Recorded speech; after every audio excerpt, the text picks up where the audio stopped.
이번 주에 미국에서는 엔비디아의 실적 발표가 아마 가장 큰 이벤트일 것 같습니다. 거기에 따라서 또 우리나라 반도체 관련주들도 영향을 또 받을 것 같고요. 우리나라 금통위 또 열려서 기준금리 결정도 예고가 돼 있고요. 자, 이번 한 주는 또 어떤 흐름을 보일까요? 증시각도기를 만나보실까요? 신한투자증권 광화문 금융센터 곽상준 부장과 함께합니다. 안녕하세요, 부장님. 네, 안녕하십니까. 증시각도기 곽상준입니다. 지난주에는 미국의 다우존스 30 산업평균지수가 처음으로 4만 선을 넘었다라는 게 화제가 됐습니다. 네. 이게 어떤 의미가 있는지부터 한번 짚어보실까요? 그 다우존스 지수 같은 경우는 가장 오래된 지수죠. 네. 근데 여러분이 꼭 기억하셔야 될 게 30 종목입니다. 네, 몇 개 안 돼요. 네, 원래는 12개 종목으로 시작한 게 이제 1896년이었고요. 네. 이게 이제 1928년 10월에 30개 종목으로 늘어났고, 자 그러면 1928년에 만들어진 거니까 어떤 업종이 중심에 있을까 생각하시 좀 편하실 것 같아요. 그리고 보통 함부로 잘 바꾸지 않습니다. 한참 있다가 확인하고 또 확인해서 바꾸거든요. 굉장히 신중하게. 네, 굉장히 신중하게 바꾸기 30개밖에 안 되니까요. 네, 그러니까 실상은 우리가 나스닥 하면은 뭐 기술주들이 거의 전부고, 네. 소위 말하는 우리 빅세븐 주식들이 어떻게 되느냐에 따라서 뭐 그 지수 전반이 그냥 휘청휘청하는데, 이 그 다우존스 산업지수는 그야말로 산업 관련된 정통 산업 관련된 주식들이 굉장히 많이 있습니다. 제약, 의료, 음식료 이런 업체들 많이 있고요. 최근에 와서 이제 IT들이 많이 포함이 되었죠. 그 산업을 대표하는 기업들. 그렇죠. 그러다 보니까는 뭐 나스닥이라든가 우리가 많이 접하고 있는 일반적인 그 지수에 비해서는 전통주의 영향이 상당히 크다. 그래서 그 작년 후반부터 올해 올라올 때까지 나스닥 지수에 비해서는 확실하게 상승폭이 좀 둔했는데요. 네. 최근에 와서는 오히려 뭐 꾸준하게 올라와서 5주 연속 올라는 흐름들을 보여주고 있어요. 그래서 그 조금 결이 좀 다르고, 그다음 대표 지수는 S&P 500이죠. 500개 대형 종목들이 포함되어 있기 때문에. 그렇죠. 나스닥은 주로 이제 지수 전체적으로도 보고 100으로도 보는데, 아무래도 기술주들이 편입이 많기 때문에 한국 분들이 많이 투자하고 있는 그런 쪽에 이제 편중도가 높은 것은 나스닥이다, 이렇게 보면 되겠습니다. 그렇죠. 그래서 나스닥에는 기술주가 많아서 어떻게 보면은 코스피에도 이제 기술주 많지 않습니까? 반도체를 비롯해. 그러다 보니까 상대적으로 나스닥 영향을 조금 더 많이 받고, S&P 500이야 뭐 진짜 미국을 대표하는 500개 기업이고, 말씀하신 것처럼 다우존스 산업평균지수는 30개 종목이고, 다우존스에서 들어가는 거는 주가 자체가 중요한. 그렇죠. 네. 여기서 이제 주가 자체가 그래서 너무 낮아도 문제가 되고 너무 높아도 문제가 되고, 그래서 이제 그 중에 30개를 편입을 해서 쓰고 있고, 이게 또 상징적인 종목이다 보니까. 근데 개인 투자자한테 다우존스 산업평균지수 30 가지고는 사실 말은 많이 안 하는 것 같아요. 네. 워런 버핏 같은 경우에도 S&P 500이 미국을 대표하는 지수다. 그렇죠.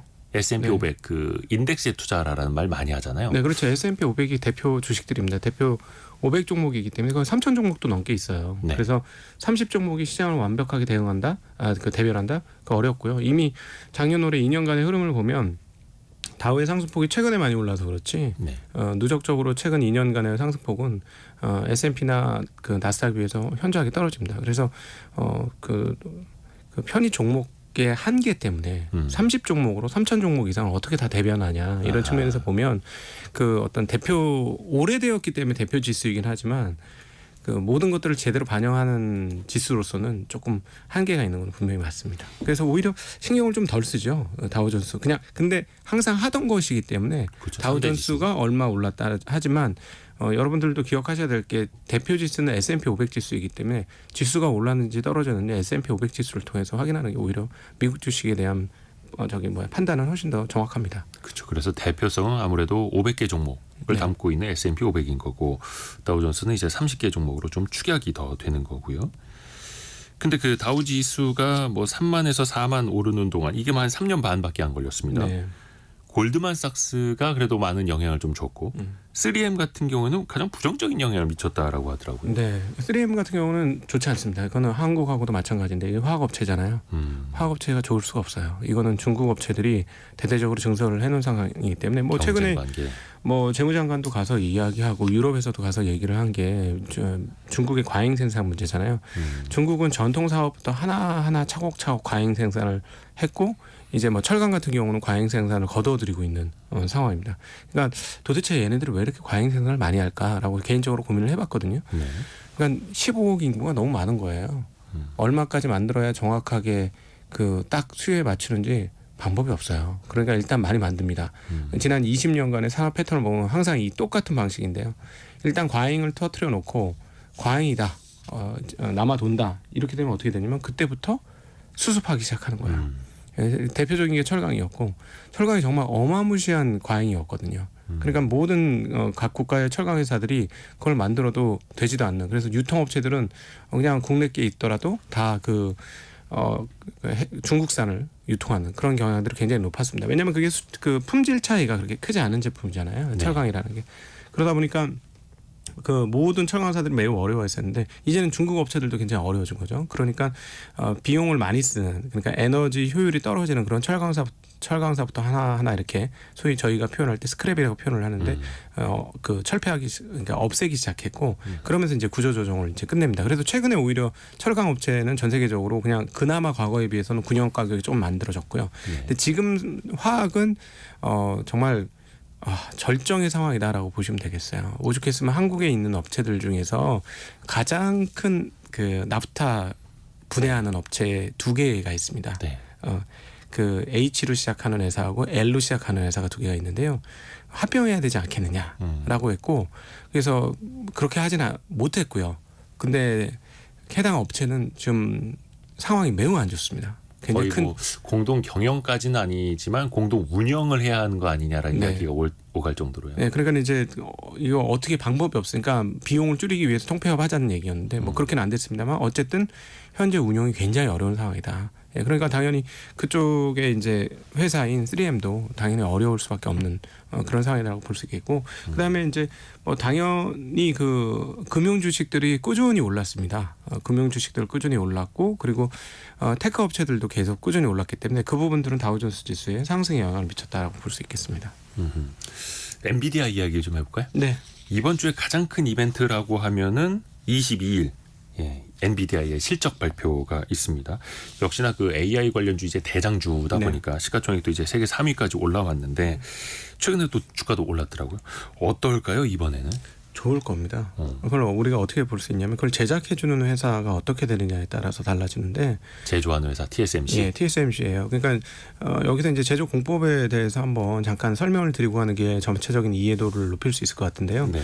그 엔비디아는 그 GPU 설계를 맡기는 거죠. 설계를 맡깁니다. 설계도를 TSMC한테 주면 그거를 TSMC가 칩으로 제작을 하죠. 네. 근데 이제 애플 다음으로 큰 회사가 엔비디아입니다. TSMC 고객 중에서는. 네. 그런데 이 칩만 만드는 게 아니라요, 이 칩셋을 만드는 거거든요. 그러니까 예전 같았으면 칩만 만들어서 그냥 납품하고 끝냈는데 요즘 어떻게 되냐면 이 GPU가 연산 수준이 어마무시합니다. 그렇죠. 그건 전력 소모 양을 통해서도 확인되는데 한번 말씀드렸습니다만 기존 일반 칩은 0.3W 쓰는데 엔비디아의 GPU는 2.7W를 써요.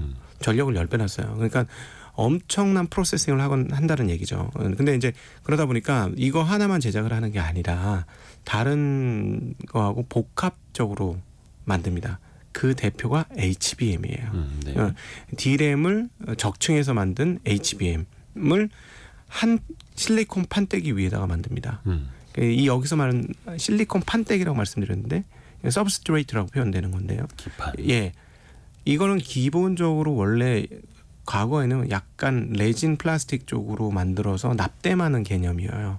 옛날에는. 네. 근데 이거를 우리가 이제 웨이퍼라고 불리는 그 실리콘 기판 위에다 올리는 거거든요. 네. 그거 굉장히 비쌉니다. 그렇죠. 예. 그 일반적인 서브스트레이트하고는 비교 안 될 만큼 비싸요. 근데 왜 이렇게 만드느냐?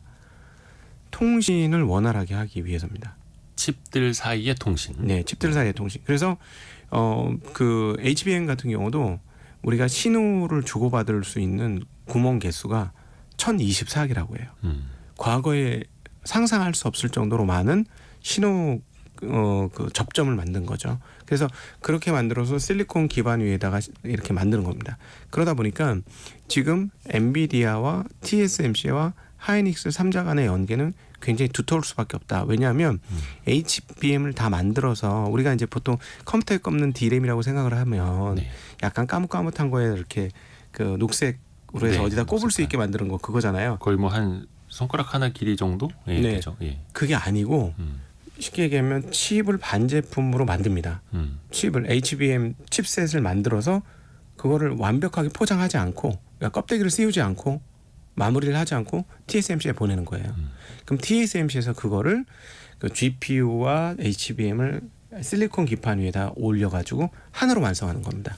그러니까 하나의 쟁반 위에 엔비디아 거, 네. 하이닉스 거 뭐 다 같이 올라가는 거죠. 그렇죠. 그래서 이걸 꼭 이해를 하셔야 되는데 TSMC의 실적이 좋다는 건 하나는 애플의 실적이 좋고 또 하나는 엔비디아의 실적이 좋다라고 볼 수 있어요. 원투펀치니까. 그렇죠. 근데 애플은 실적이 별로예요. 그러면 누가 실적이 좋은 거냐? TSMC 실적이 좋다는 건 엔비디아 실적이 좋다는 겁니다. 그렇죠. 애플이 부진한 만큼 네. 엔비디아가 훨씬 더 많은 물량을 주고 있다. 그리고 계속해서 얘기하고 있는 부분은 뭐냐면 AI의 폭발적 주문이라고 얘기하고 있어요. 네. 그리고 그 아까 지금 제가 실리콘 기판 위에 만드는 걸 일컬어 뭐라고 하냐면 COWS 공식 방식이라고 합니다. 코어스 방식이라고 표현하는데요. 코어스. 예, 칩 온, 웨이퍼 온, 서브스트레이트라고 표현하는 거예요. 네. 이 방식을 내년도에 100% 증설하겠다고 합니다. 100% 증설. 그 만드는 생산 라인을 그러니까 네. 2배로 늘리겠다. 공장 하나 더 짓겠다는 얘기죠. 이거 쉬운 얘기 아닙니다. 이거 그 제작해주는 회사가 뭐 증설 뭐 20% 30% 증설은 일반적으로 있겠지만 100% 증설이라는 건 수요가 없으면 불가능한 얘기예요. 그리고 이거와 더불어서 HBM을 만드는 하이닉스도 청주의 14X 공장을 연초에 야 이거 못 짓겠다 돈 없어서 못 짓겠다 했던 걸 20조 원을 들여서 25년도 가동을 위해서 지금 다시 짓기 시작했어요. 그렇죠. 이 모두가 결국 뭐 때문이냐? 엔비디아하고 하는 그 앞서 그 말씀드렸던 칩셋. 예, 최근에 나온 건 이제 블랙웰이 곧 나오게 될 건데 이 칩셋 가격이 장난이 아니에요. 그렇죠. 수십억이에요. 이 칩셋 하나, 그냥 컴퓨터 하나가 수십억짜리인 거예요. 그러니까 얼마나 마진이 많이 남겠습니까? TSMC 그리고 하이닉스도 HBM에서 마진이 많이 나온 거 우리 1분기 실적에서 확인을 했고요. 그러니까 이런 것들을 감안해 보면 엔비디아도 엄청난 그 마진을 구가하게 될 것이고 실적은 좋을 겁니다. 문제는 주가가 떨어진 게 아니잖아요. 사상 최고치 근처까지 지금 올라와 있잖아요. 조금 조정받다가 네. 뭐 한 800달러대 떨어졌다 최근에 한 920달러대까지 네. 올라왔죠. 그러니까 문제는 시장의 기대와 실적 간의 괴리가 있을 거냐 없을 거냐. 지난 두 분기는 얼마나 웃기는 그림이 있었냐면요. 우리가 상상을 하면 어떤 것든지 상상할 수 있잖아요. 그럼 보통은 어떻게 되냐면 상상을 야 이 회사 좋아 하면 상상을 많이 해가지고 실적이 딱 나오면 그래 예상했던 대로네 이게 일반적인 흐름이에요. 네네. 보통 실적 발표하면. 근데 두 분기 연속 어떤 일이 벌어졌냐면 이거 되게 굉장히 좋을 것 같아. 엄청 실적 좋을 것 같거든. 근데 실적 뚜껑을 딱 여니까 이렇게나 더 좋아? 이렇게 된 거예요. 최근에 뭐 한국의 삼양식품 1분기 실적 뚜껑 열고 깜짝 놀라서 어제 상한가 오늘 20% 이렇게 올라 있는데요. 아주 매운맛을 보여주고 있죠. 네, 엄청난데 그것과 비슷한 흐름이었어요. 지난 2분기 연속 뚜껑을 열었더니 예상하고 상상했던 것보다 실적이 더 좋은 거예요. 네. 근데 이제 두 분기나 연속으로 그랬잖아요. 그러니까 이번에는 기대치를 그때보다 아마 조금 더 올려놓고 있을 겁니다. 그래서 실적은 분명히 좋아요. 안 좋을 수가 없어요. 그 앞에 돌아가는 상황들을 보면. 그런데 기대감이 어느 정도 수준이냐 여기에 따라서 이제 주가가 조금 달라질 것이다 이렇게 보고 있습니다. 그러게요. 그러니까 엔비디아도 불과 얼마입니까? 한 두어 달 전까지만 하더라도 800달러 이제 깨졌던 적도 있어요. 네. 그러면서 야 이제 그 성장세가 그 주가에 다 묻어 있었던 것 같아. 더 이상의 서프라이즈를 어떻게 보여주겠어 이런 얘기 돌았다가 최근에 거의 한 940달러대까지 다시 네. 또 막 크게 20% 이상 반등을 했다가 근데 기대치가 올라왔으니까 주가도 올랐을 거 아닙니까? 그럼 실적은 좋을 거예요 분명히. 네. 그러면 그 상태에서 나오는 실적, 야 이게 또 얼마나 또 시장을 놀라게 할지를 또 봐야 되는 거잖아요. 중요한 거는 이게 1년이 이어질 거냐 2년이 이어질 거냐인데 아마도 25년까지는 이어질 것 같습니다. 왜냐하면 앞서 말씀드렸던 하이닉스 증설 스케줄을 보면 25년도 후반부예요. 그럼에도 불구하고 해달라고 하는 거거든요. 그 하이닉스가 그렇게 하도록 가장 강력하게 요청한 건 엔비디아예요. 엔비디아가 공장 증설을 해서 계속 물건을 만들어 달라고 요청하고 있는 상황이고. 그러니까 거의 뭐 HBM 같은 경우에도 올해 거는 이미 다 완판됐고 네. 내년 것까지도 이미 생산량 대부분이 다 이제 수요자가 있는 거다. 그럼요. 점 찍어놨다라는 거죠. 지금 모자라요. 그거가 이제 대표적으로 나오는 게 우리가 이제 보통 물건을 신제품 살 때 가격을 약간씩 비싸게 사기는 하지만 전자제품 항상 똑같은 가격에 신제품 사는 경향이 있잖아요. 반도체는 대표적으로 그런 품목이에요. 그러니까 제일 신제품이 작년하고 비슷한 가격을 하는 거고 작년에 팔던 가격이 떨어져요. 무조건 그렇죠. 가격이 떨어지는 구조예요. 그러니까 네. 똑같은 상황이면. 그런데 지금 HBM이 왜 우리가 모자라다고 표현하냐면 지금 업계에서 전망은 5% 가격이 내년에 오를 거라고 봅니다. 근데 점점 시간이 지날수록 무슨 얘기가 나오고 있냐면 무슨 5%야. 10%, 15% 가격이 더 올라. 왜냐하면 이거를 지금 제대로 공급해주는 회사가 없어요. 그렇죠. 일단 하이닉스만 엔비디아에 공급할 수 있는 거고 마이크론은 하겠다고 했는데 뭔가 수율 이슈가 있는 것 같습니다. 그러면서 엔비디아의 하이닉스에 대한 요청들이 계속 진행되고 있다는 것이죠. 그러니까 무슨 말이냐, 모자라는데 다른 데가 만들어준다고 했는데 만들어 오는 개수가 얼마 안 된다. 그러니까 마이크론이 얼마 안 된다. 그리고 이제 500만 삼성 주주분들의 얘기는 상당히 안타까운 얘기지만 계속 기다리고 있죠. 언제까지 기다려야 될지 모르겠다는 게 상당히 안타까워요. 저도 뭐 고객 자산을 관리하는 입장이니 뭐 네. 그리고 주식 자산을 관리하는 입장인 제 고객분들 중에 삼성전자 주주가 얼마나 많겠습니까? 제일 많은 주주 중에 하나가 삼성전자 주주라서 저도 잘 되기를 바라거든요. 네. 근데 이제 투자는 바람과 현실을 구분할 줄 알아야 되잖아요. 그렇죠. 그래서 저도 굉장히 잘 되길 바라요. 정말 간절한 마음으로 기도하는 심정으로 삼성전자 잘 되길 바라는데 지금까지 들어오는 뉴스의 흐름들로 봐서는 이거 아직도 좀 시간이 걸리겠구나 하는 그런 안타까움이 좀 있습니다. 그러게요. 그래서 그 삼성전자가 엔비디아에다가 HBM3, 네. HBM3E 모델을 언제 공급한다라는 이른바 단독 기사라고 하는 이제 오보인지 진보인지 확인은 안 되는 기사들이 하루에도 몇 개씩 쏟아지죠. 제가 1년 동안 그 오보를 봐서 이제 언론의 보도는 안 믿어요. 그래서 돼야 되는. 그거 필요 없고 네. 삼성전자가 공식적으로 엔비디아에 납품하기로 했습니다. 공식 발언. 그러니까 삼성 뉴스룸에서 나오는 공식 발언 외에는 저는 안 믿기로 했어요. 네. 일단 최근에 삼성전자 그 1분기 분기 보고서 내용을 보면은 사업의 내용에 HBM3를 2분기부터는 뭐 양산할 예정입니다라고는 이제 쓰여 있어서 또 주주 사이에서 화제가 되기는 했었는데요. 만들 수는 있어요. 네. 엔비디아가 안 쓸 뿐이에요. 그게 핵심이에요. 공식적으로 확인이 돼야 된다. 그게 무슨 말이냐면은 지금 AMD가 쓸 수 있습니다. 어차피 왜냐하면 AMD가 쓸 HBM이 없어요. 예.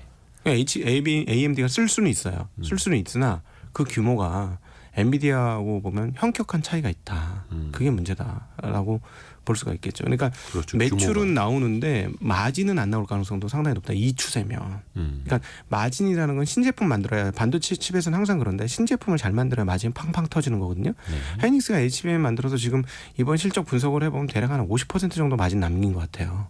엄청나게 마진 남는데 그 정도가 안 나올 것 같습니다. 그러니까 이번 1분기 실적에서는 아예 납품이 없었으니까 그렇고 2분기 실적도 분석을 해봐야 되는데 예상하는 걸로는 하이닉스는 매출 대비 이익률이 상당히 올라올 것 같고 1분기보다도. 근데 삼성전자는 매출 대비 이익률이 올라오긴 하나 하이닉스와 비교해서는 그렇게 높지 않을 수도 있지 않을까 하는 그런 생각을 하고 있죠. 네. 만약에 이제 신규 진입을 한다 하더라도 그렇죠. 왜냐하면 수율 잡는 데까지도 또 시간이 걸리는 거고. 그러니까 원래 어떤 일을 새로 하면 바로 잘하는 거 아니지 않습니까? 네, 저한테 바이올린 줬다고 제가 하루쯤에 무슨 정경화 바이올리니스트처럼 켤 수 있는 건 아니죠. 죽을 때까지 못 켜는군요, 그건. 네. 제가 예를 잘못 들었습니다. 예, 레벨을 너무 높이 잡으셨어요. 네, 그러니까 소리가 나겠습니까? 제가 그 바이올린 잡으면 소리가 나겠어요. 소리가 처음에 아예 안 나겠죠. 근데 열심히 하다 보면 소리가 나겠죠. 네. 그러니까 결국 익숙해지는데 시간이 걸리기 때문에 기술, 테크닉도 마찬가지인 거죠. 이 테크도 좋아지려면 시간이 걸리는 거니까 납품을 하더라도 거기 좋아지는 데까지 마진을 확보하는 데까지는 또 시간이 걸릴 것이다. 또 이렇게 정리해 볼 수 있을 것 같습니다.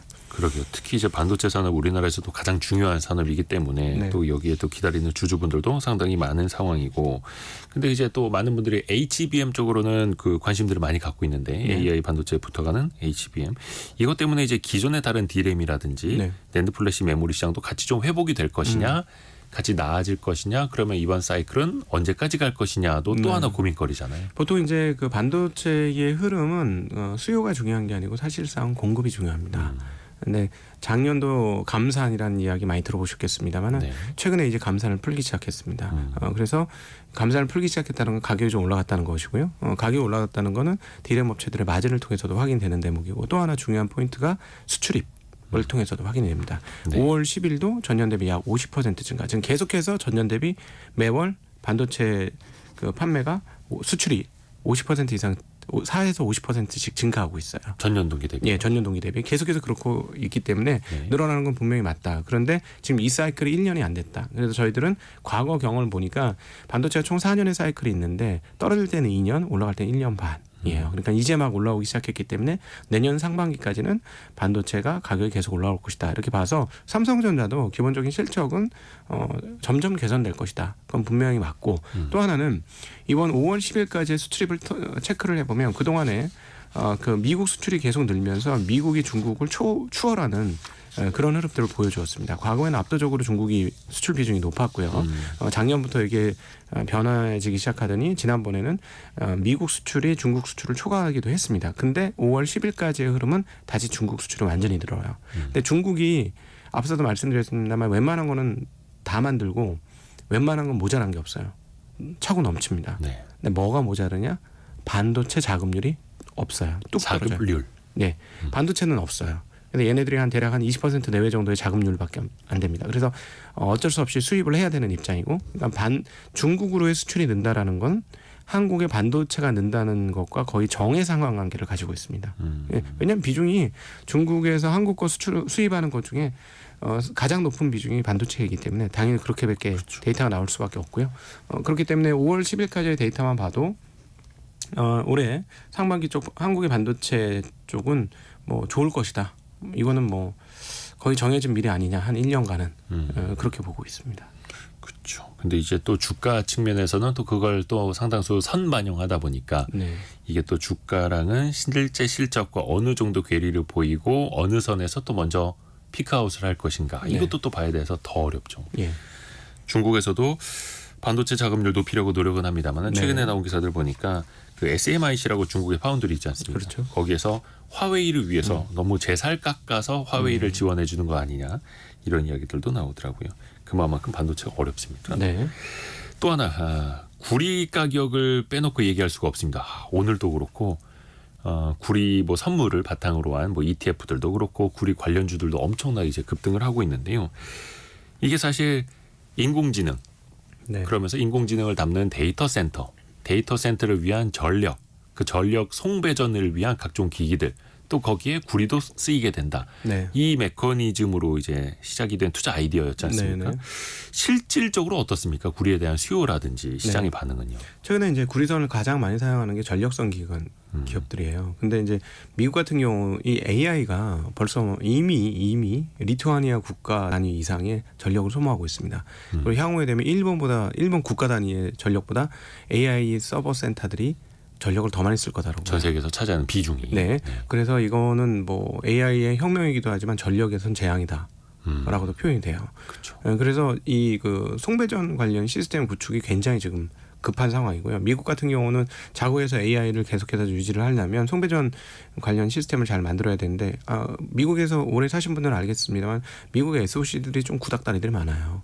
그래서 새로 쭉쭉 깔아야 되는데 덕분에 한국의 변압기 업체들하고 전력선 관련 업체들이 주가가 굉장히 많이 올랐습니다. 실적도 호황이죠. 예, 실적도 굉장히 좋아졌고요. 실제로 그런 흐름들이 나오고 있어서 그것과 관련된 뭐 구리 수요는 계속해서 폭발적으로 증가할 것이다라고 보여지는데 사실상 구리 수요의 가장 최고는 역시나 중국이에요. 그래서 이제 구리 가격이 중국 경제의 바로미터다. 닥터 쿠퍼 뭐 이렇게 부르면서도 그렇죠. 이렇게 저희가 표현하기도 했거든요. 근데 그동안에 말씀하셨던 뭐 서버 관련 그다음에 전력 관련 구리 수요가 많은데 저는 지금부터 중국 주택과 관련되어서 한번 관심을 좀 가져봐야 되겠다. 구리 가격을요? 네. 그런 생각을 많이 하게 됩니다. 지난주에 중국에서 중요한 발표가 하나 나왔어요. 네. 중국의 집값들이 계속 하염없이 떨어져요. 지난 주말에 발표된 중국 전년 동월 대비 주택 가격 지표가 3.1% 마이너스 나왔어요. 4월 달치가. 네. 그 전월에 3월 달에도 2.2% 마이너스예요. 그러니까 지금 끝도 없이 떨어지고 있습니다. 그래서 2선, 3선 도시 쪽 가면 뭐 2015년 가격까지 떨어졌다. 고점 대비 30% 이상 떨어진 집도 있다. 지금 이런 상황이에요. 그러다 보니까 지난주에 중국에서 어떤 정책이 나왔냐면 지방 정부로 하여금 집을 사라. 미분양 집을 사라. 네. 중국의 빈집은 두 가지로 갈라서 보셔야 됩니다. 분양된 빈집이 있고요. 주인이 있는 빈집이 있고요. 네. 미분양은 주인 없는 빈집이 있습니다. 그냥 건설사가 갖고 있는. 네, 건설사가 갖고 있는. 근데 주인 있는 빈집이야 개인한테 떠넘겨졌으니까 개인의 부채 문제가 될 것이고요. 그다음 기업 그 소위 말하는 디벨로퍼에게 있는 빈집은 누구의 문제인가요? 디벨로퍼의 문제예요. 그러면 이게 미분양 상태가 유지되면 어떻게 된다? 망할 수도 있죠. 그렇죠. 그 부동산 개발 회사들이 네. 근데 이미 그 헝다라든가 이런 그 백개원이라든가 민간 업체들은 벌써 이미 넘어갔어요, 거의. 예. 네. 파산 신청도 했고. 근데 문제는 뭐냐면 민간 기업만 있는 게 아니거든요. 중국에는 국유 기업들이 있습니다. 그렇죠. 디벨로퍼 중에서도 국유 기업이 꽤 많아요. 그럼 이 국유 기업이 미분양 사태 나서 국유 기업이 망하면 어떻게 되나? 이게 참 골치 아프거든요. 그런데 지난주에 이런 발표가 있습니다. 수백 채에 달하는 이 미분양 사태를 중앙에서 지원을 해서 사주고 그거를 싸게 사고 싼 값에 분양 또는 임대를 할 그런 계획. 그래서 그 전부터 한 3, 4주 전부터 이구환신 이야기가 있었는데 그래서 이구환신이라는 건 옛 것을 가지고 환신, 새 거로 교환해 준다라는 얘기예요. 그래서 과거에는 이걸 어디다 했냐면 가전제품, 그다음에 자동차. 여기에 이제 이구환신을 돌렸습니다. 근데 이번에 이구환신 얘기를 하면서 집을 바꿔주겠다는 거예요. 도대체 무슨 얘기지? 집을 어떻게 옛 집을 새 집으로 바꿔주지? 근데 이 정책이 나왔는데요. 그냥 바꿔주는 건 아니고 이제 돈 내고. 네. 예, 아마 싼 값에 무슨 임대를 하게 되든지 그렇게 뭐 어떤 할 정책 것 같습니다. 보조금을 준다라는 거죠. 네. 예전에 가전제품도 그랬듯이. 근데 이게 지금 어떤 방식으로 할 거냐면 인민은행이 지방 정부한테 돈을 빌려주는 겁니다. 예, 그러면 지방 정부에서는 자기 지방 기업들 있지 않습니까? 아마도 공립기업, 국유기업 이런 쪽으로 그 돈을 지원을 해주는 그런 프로그램을 가게 될 텐데 지난 17일에 일단 주택 대출 모기지 금리 하한을 철폐했습니다. 그러면서 25bp 금리를 내렸어요. 이 금리를 지난번에도 내렸는데 이번에는 또 주택 관련해서 금리를 내린 거거든요. 금리를 내린다는 거는 미국으로 돌려보십시오. 미국에서 금리 내릴 때 우리가 뭐라고 표현했습니까? 지난번 코로나 때 QE라고 표현됐죠. 네. 자, 이거 한번 들어보세요. 중국에 QE가 있는지 없는지. 근데 이렇게 하는데 얘네가 일단 첫 번째로 3억 1천억 위안, 우리나라 돈은 약 56조 원 정도 됩니다. 이거를 재대출 프로그램으로 돌리겠다라고 얘기했고요. 그다음에 그 인민은행이 국책은행, 지방국책은행을 비롯한 국책은행 등의 그 21개 기관에 대출을 해주겠다라고 했고 이게 일단 5천억 위안, 약 95조 원이에요. 네. 근데 앞서 제가 수백만 채 그 미분양이 있다 그랬어요. 정확하게 얼마나 있는지 추정이 안 돼요. 얘네 면적으로 얘기해 주거든요. 네. 그래가지고 몇 채인지는 정확히 모르는데 제가 계산을 해봤어요. 야, 그러면 수백만 채라고 했으니까 100만 채면은 100만 채당 1억 원에 산다 그러면 집을 얼토당토 않는 가격이긴 하지만 1억 원에 사면 돈이 얼마일까? 100조 원이에요. 2억 원에 사면 200조 원이에요. 네. 그럼 200만 채면은 400조예요. 2억에 사면 예. 엄청난 돈입니다. 계산이 안 될 정도로 어마어마한데. 어마어마한 돈이에요. 네. 그러니까 이거를 지금 풀겠다는 얘기거든요.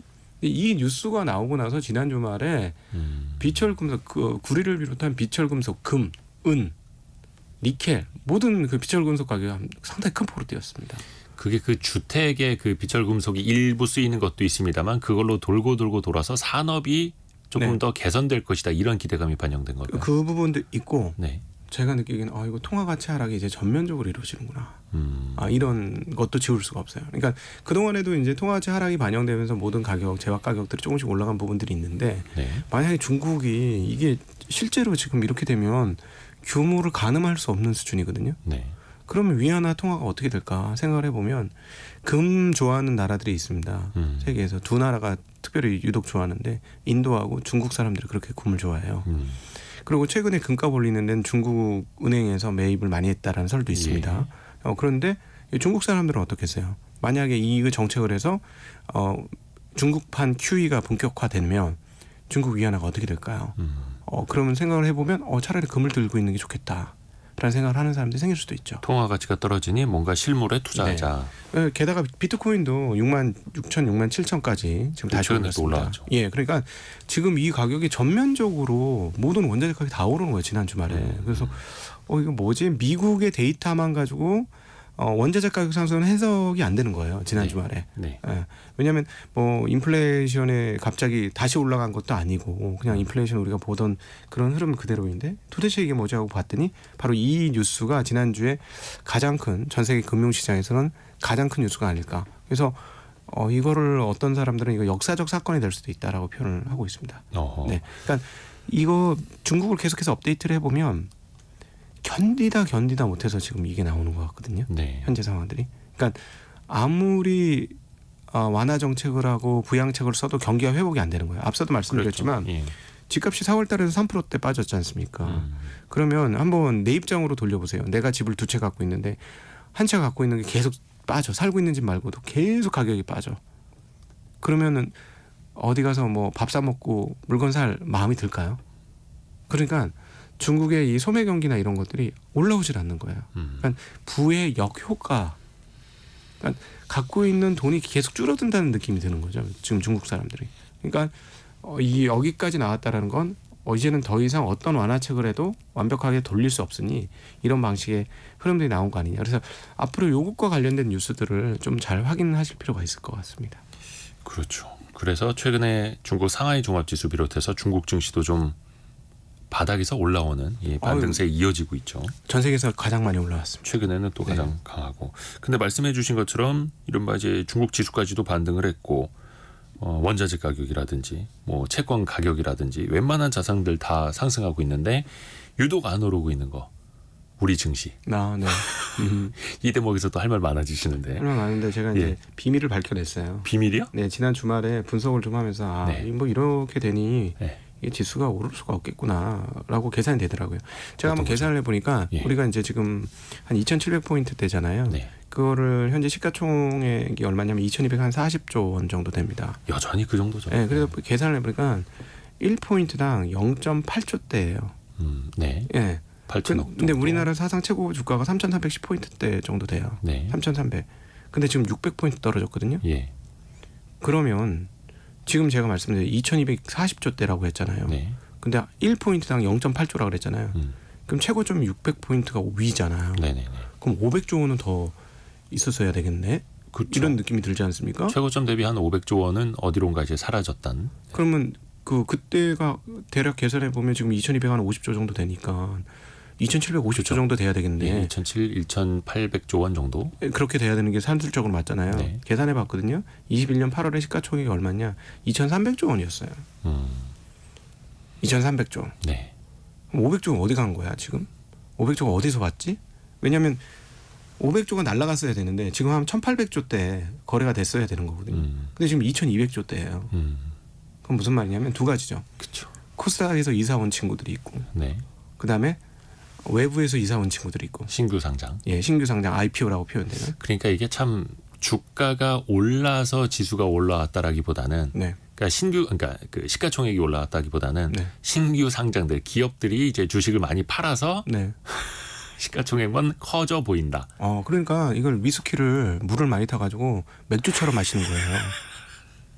맥주 위스키예요 저희는 지금. 그러네. 한국 주식시장 물을 너무 많이 타서. 물을 너무 많이 탄 거예요. 그러니까는 아무리 먹어도 취하지 않죠. 나는 돈은 내놨는데 위스키 값을 내놨는데 아무리 마셔도 취하질 않아. 신기한 그래프 있지 않습니까? 미국은 갈수록 주식 수가 줄어들고 한국은 갈수록 주식 수가 엄청 늘어나고 그러니까 미국은 기업들이 벌어들인 돈으로 주식을 사서 소각해서 주주들의 가치를 높여주고 한국 기업들은 자회사 또 상장하고 계열사 또 상장해서 주식 수를 더 늘리고. 아니 H모 회사는 한 개의 회사로 시작해서 벌써 계열사가 막 8색조가 됐어요. 계열사가 몇 개가 되는지 몰라요. 물론 M&A 한 것도 있습니다만. 네. 그러니까 지난 17일 날 미국의 이복현 금융감독위원장을 비롯해서 그 한국의 그 분들이 가셔가지고 쉽게 말하면 인베스트 코리아 데이를 한 거예요. 그러니까 이제 현재서 IR 기업 설명회 투자 설명을 한 거죠. 네, 투자 설명회 하셔가지고 한 240명 정도의 월가 분들이 오셨대요. 그러면서 주주환원 열심히 하겠다 이런 얘기를 많이 하셨거든요. 그래서 너무 좋아요. 이거 너무 감사하고 주주환원하면 우리 개미들도 이제 퇴직연금도 일부 주식도 사놓고 했으니까 이거 잘 되면 퇴직 그 이후에도 좀 따뜻해지고 얼마나 좋아 이런 생각을 했는데 이렇게 물타기 돼가지고는 안 됩니다. 주주환원이 안 되는 거예요. 그렇죠. 예, 그래서 그 주주환원을 하시겠다고 하면 이번에 거래소 이사장님도 가셨거든요. 이 물타기에 대해서 거래소가 한마디 해주셔야 합니다. 이 가열찬 물타기에 대해서. 그 원리를 따져놓고 보면은 저도 그 여의도 선수들의 비밀이라 제 책에도 썼습니다만 한국 거래소는 상장 회사가 많아지면 또 좋아지는 구조예요. 수익도 높아지고. 역설적이죠. 그러니까 이 부분에 대해서 조금 거래소가 무조건 상장시켜주지 마시고 아니 이거 지난번에도 쪼갰는데 이번에 또 쪼개세요? 이렇게 한마디 얘기만 해줘도 기업들이 그렇게 함부로 못해요. 제가 보기에는 한마디 말만 해주셔도. 그러니까 좀 이런 부분에서 좀 개인들 이 투자자들이 어떻게 하면 좋아지는지를 한번 조금 더 고민을. 자금 조달해야죠. 필요하다면. 자 그러면 이렇게 하는 거야. 유상증자를 회사가 너무 어려웠어. 네. 저희가 돈 여기서 한 번만 이 자금만 조달하고 나면은 저희가 신사업에서 잘 될 것 같은데요.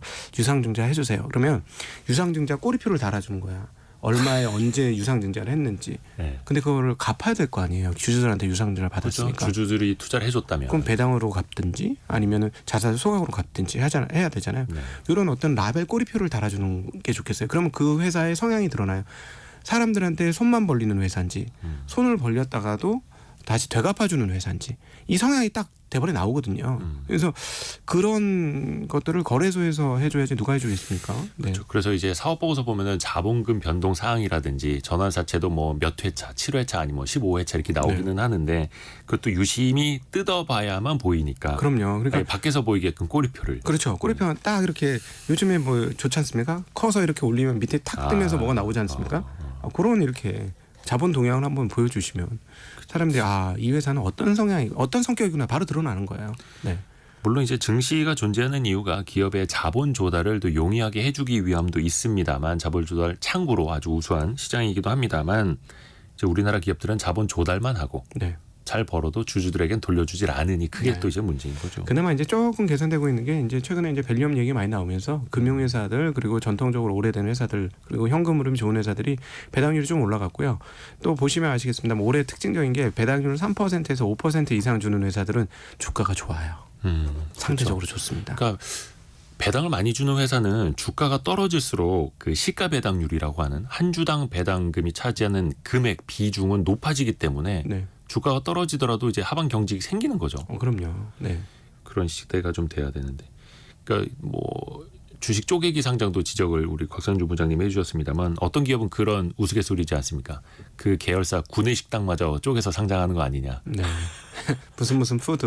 네. 네. 뭐 푸드도 있고 뭐 중고 계열사도 있고 하도 상장을 많이 하다 보니까. 네. 아이고. 이번 주에 참 그 우리 금통위가 열리거든요. 23일 목요일에.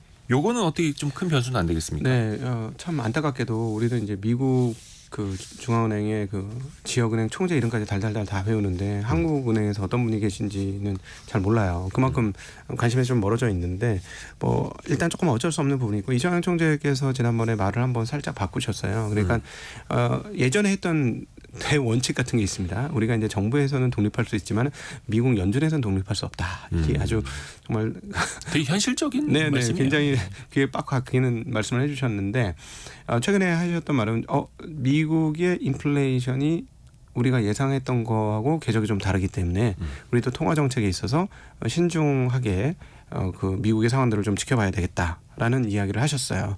그 말인즉슨 1분기에 미국의 인플레이션이 아주 안 좋아졌고 그러니까 목표치 2%를 향해서 내려오다가 오히려 올라갔고 그렇기 때문에 미국의 그 금리 인하 시점이 원래 연초에 뭐 한 4월이나 5월이나 6월이나 이때쯤 한번 하는 거 아니야라고 했는데 완전히 물 건너가서 이제는 9월에나 할 수 있을까? 뭐 이런 정도 분위기로 바뀌었습니다.